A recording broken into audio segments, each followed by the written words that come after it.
God sit in the temple of us. Carl explained how it was. Yeah, Zadok. Carl explained how it was earlier. He actually gave a whole hour dissertation on how the Most High sit in the people and different things of that nature. And so all I'm saying is that Paul established it, and it's on us to prove. It would be on all of us to prove that he changed up his meaning of temple of God in his fourth letter. That's all. Okay, I totally understand you, brother. I agree with you. We got to prove that now.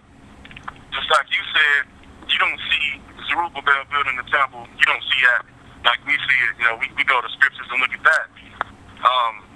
And like I said, man, I'm not trying to make no big old fuss and have a food fight. But what I'm saying is the Gentiles that's going to try down the court for the 42 months. I mean, don't this make sense that where they can't build it on the Alaska Mosque?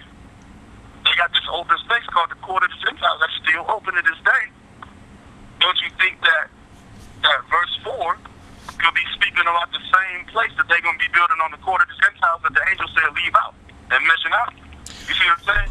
No, yeah, I think I understand the point you're making, and I understand about the outer court. I just don't understand.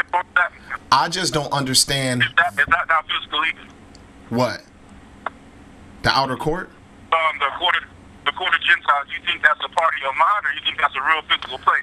Because we got to look at it like in absolutes. Either the whole thing is metaphorical, or the whole thing is physical.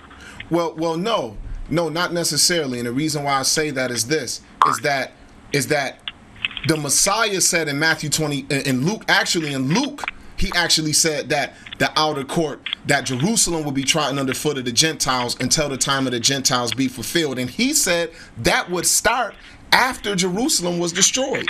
So they've been trotting Jerusalem ever since they destroyed. They've been trotting the outer court ever since they destroyed Jerusalem. And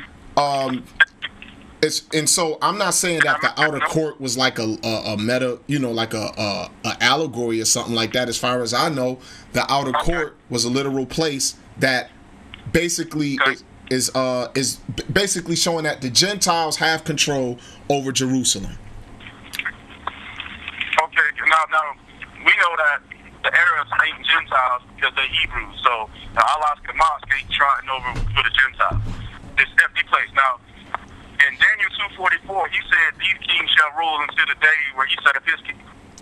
So how do we know that the end of the fullness of the time of the Gentiles is up? Because they still ruling, because he ain't returned yet. The fourth Gentile dynasty is still in power, which must mean that they still gonna have a time period that they're gonna try over this court. You know what I mean? And Right. They have been trying over since AD 70. You're right about that. They have been trying underfoot.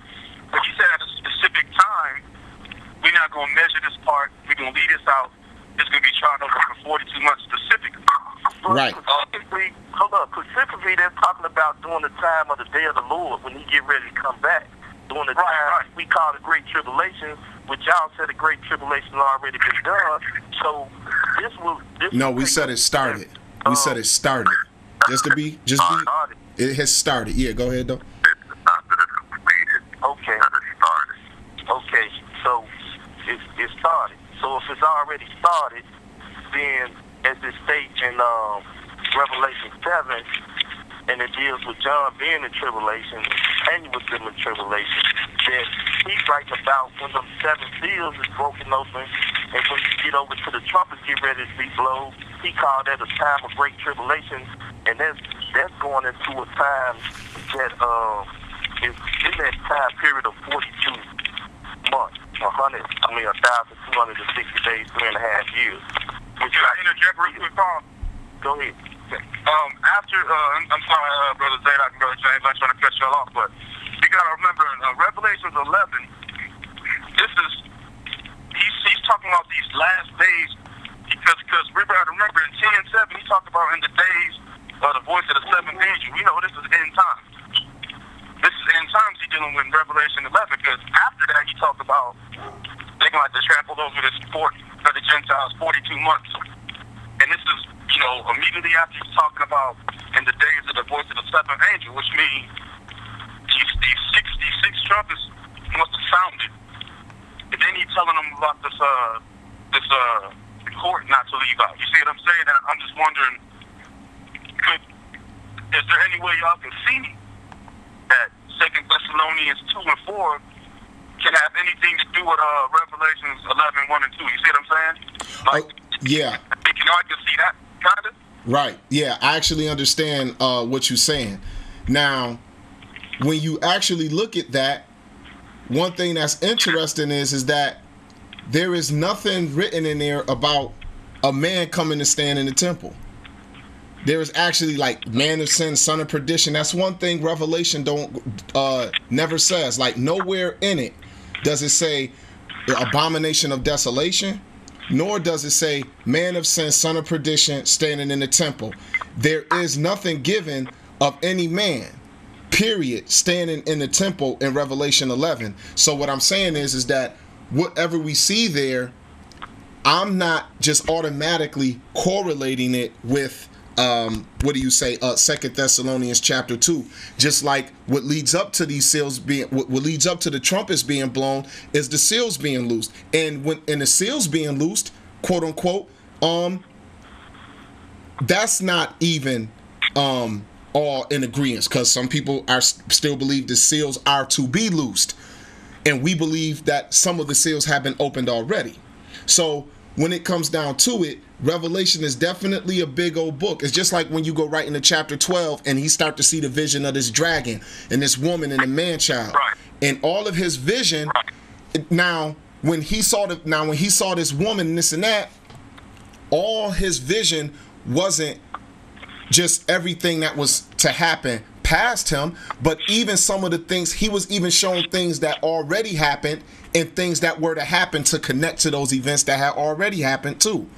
He wasn't just showed strictly our time, because no one will say that when he saw that dragon and he saw the woman and he saw the woman bring forth a man child and flee into the wilderness, we can't put all of that in the future like past us. Some of that has already happened already. So it's other things written in Revelation that have already, he was shown things that started and a continuation of them. And it is a great mystery. And it's something that I definitely wanted to back up to. You had said something about Zerubbabel. Actually, that may be something that we, God willing, could deal with at another time, because it may sound crazy to cats. Well, what you talk about. One thing I would say this is that Zerubbabel ain't mentioned nowhere in Ezekiel when you see the temple that he was shown in the vision. But I know with people reading Zechariah, and that'll be an interesting conversation in its own. So all I can say at the end of the day is this, is that one thing that's been established today is that I understand what Brother Carl believes. You all understand what we believe. But what has been established is that that the temple of Yah is on earth right now. Point blank, period. And it's built by his hand, and it's continuing to be built. So it's been started to be built, and it's still being built, and it's on earth right now, and it is his people. So that's established. That's established because we all agreed to that. But only thing that hasn't been agreed upon is that there is another temple. Yeah, the thing that they're building, Paul would have called it the temple of God. I just don't see it, and that's just me. And so I guess we don't agree in that aspect. Well, let me say this, Deborah, and then you can talk. Deborah talking next. Who? It's been established. Oh, Deborah. Okay. What's been established on my end, and I feel been established, is the fact that he had a physical temple, and he dwelt in it, and he did things in it.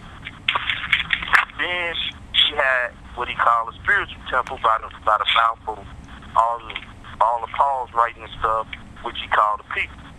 Then we have a temple coming down from heaven. So in all actuality, that's three different temples we was dealing with. And what I was dealing with is the time end of all of them. Because he said when he come from heaven, he going to bring New Jerusalem. He going to bring the city. He going to bring his wife adorned, which we know is the temple that will be in the middle of the people. But at the same time, it's tying into the one that's coming from heaven, and we knew it was one in heaven. and it was a physical one on earth. So in doing that, I was dealing with how the Lord